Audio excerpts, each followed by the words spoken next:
अस्सलाम वालेकुम। आज हमने वर्ब करेक्शन की एक्सरसाइज नंबर 2 करनी है 9th क्लास ब्राइट लीडर से। तो फर्स्ट सेंटेंस है शी डैश इंग्लिश नाउ। अब इस सेंटेंस में अगर आप देखें तो लफ्ज़ आया है नाउ, और जैसे मैंने एक्सरसाइज नंबर 1 में बताया था कि अगर किसी भी सेंटेंस में now, at present, nowadays, these days, at the moment या एट दिस टाइम इस तरह के अल्फाज आ जाएं तो आपने प्रेजेंट कॉन्टीन्यूस वाली ऑप्शन को सिलेक्ट करना होता है। तो इसीलिए आप यहाँ पर इज़ स्पीकिंग को सिलेक्ट करेंगे। आपका सब्जेक्ट क्योंकि सिंगुलर है, सब्जेक्ट क्योंकि वाहिद है, शी है, तो इसीलिए आपने इज़ स्पीकिंग को लेना है। सेकंड सेंटेंस है she dash English very well. वो इंग्लिश बहुत अच्छी बोलती है, यानी उसकी एक हैबिट है, उसकी एक रूटीन है। तो जब भी किसी रूटीन या हैबिट की बात हो तो वो प्रेजेंट इंडेफिनिट टेंस होता है।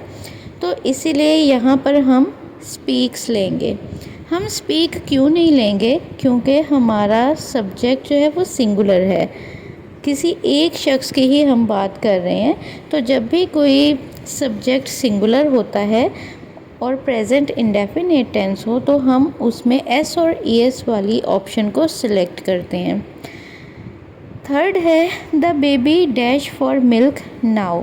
अब यहाँ पर फिर से नाउ वाला सेंटेंस आ गया है, तो इसीलिए हम यहाँ पर प्रेजेंट कॉन्टीन्यूस टेंस वाली ऑप्शन को सिलेक्ट करेंगे, यानी इज़ क्राइंग। फोर्थ सेंटेंस है they dash to sleep at 10। वो 10 बजे सो जाते हैं। तो इसीलिए यहाँ पर हम गो लेंगे, क्योंकि यहाँ पर उनकी रूटीन की, हैबिट की बात हो रही है कि वो कितने बजे सो जाते हैं। तो इसीलिए यहाँ पर हमने गो को सिलेक्ट किया है। फिफ्थ सेंटेंस है ही डैश मी वेटिंग। यहाँ हम लेंगे he does not keep me waiting. वो मुझे इंतज़ार नहीं करवाता है। तो आपको पता है कि जब भी कोई नेगेटिव सेंटेंस होता है तो उसमें सब्जेक्ट के फ़ौरन बाद हेल्पिंग वर्ब होता है और फिर नॉट का इस्तेमाल होता है।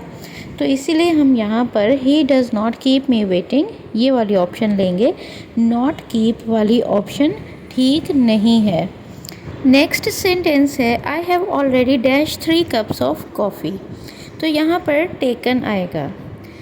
अब यहाँ देख लें, आपके पास जब भी कोई सेंटेंस हैज़, हैव और हैड के साथ हो तो आपने हमेशा थर्ड फॉर्म ऑफ वर्ब का इस्तेमाल करना होता है। इसके अलावा जब भी आपके पास इस तरह के अल्फाज आ जाएं, जैसे यहाँ पर लिखा हुआ है ऑलरेडी, अगर already, just, often, never, since या फॉर इस तरह के अल्फाज आ जाएँ तो उसको आपने परफेक्ट में रखना होता है, प्रेजेंट परफेक्ट में। तो यहाँ पर इसीलिए आपने थर्ड फॉर्म ऑफ वर्ब का इस्तेमाल किया है, क्योंकि हैज़, हैव और हैड अगर आ जाएं तो आपने हमेशा थर्ड फॉर्म ऑफ वर्ब ही लेनी होती है। नेक्स्ट सेंटेंस है I dash you since Monday. अब यहाँ देख लें सिंस का इस्तेमाल हुआ है, तो जब भी कोई सेंटेंस सिंस या फिर फॉर के साथ हो और उसमें टाइम मेंशन हो, डे मेंशन हो, तो उसमें आपने परफेक्ट टेंस या फिर परफेक्ट कॉन्टीन्यूस टेंस वाली ऑप्शन को सिलेक्ट करना होता है। अब यहाँ पर आप देखें तो यहाँ पर परफेक्ट टेंस वाली ऑप्शन है, यानी हैज़ और हैव के साथ अगर थर्ड फॉर्म है तो वो आपका परफेक्ट टेंस है ना। तो यहाँ पर आपके पास हैव नॉट सीन ऑप्शन है। नेक्स्ट सेंटेंस है my brother dash to me for 10 years. अब यहाँ देख लें फॉर के साथ टाइम मेंशन है, तो मैंने कहा था सिंस और फॉर के साथ अगर आ जाए तो उसमें आपने परफेक्ट या फिर परफेक्ट कॉन्टीन्यूस टेंस लेना होता है। तो इसीलिए यहाँ पर आपने हैज़ के साथ थर्ड फॉर्म यानी हैज़ नॉट रिटन लेना है। तो ब्रदर क्योंकि एक है तो इसीलिए आपने यहाँ पर हैज़ वाली ऑप्शन को सिलेक्ट करना है। नेक्स्ट है she dash French for over 2 years. अब ये भी फॉर के साथ सेंटेंस है और यहाँ टाइम मेंशन है, तो इसीलिए आपने हैज़ बीन लर्निंग लेना है। अब देखें ऊपर जो था वो परफेक्ट टेंस वाले सेंटेंस थे, यानी हैज़ के साथ थर्ड फॉर्म थे, लेकिन यहाँ पर हैज़ बीन के साथ आईएनजी फॉर्म है, यानी यहाँ पर परफेक्ट कॉन्टीन्यूस टेंस है सिर्फ परफेक्ट टेंस नहीं है। लास्ट सेंटेंस है the book dash on the table for weeks. अब यहाँ पर फॉर के साथ वीक्स का जिक्र आ गया। इट मीन्स कि अब हमने हैज़ बीन लाइंग लेना है।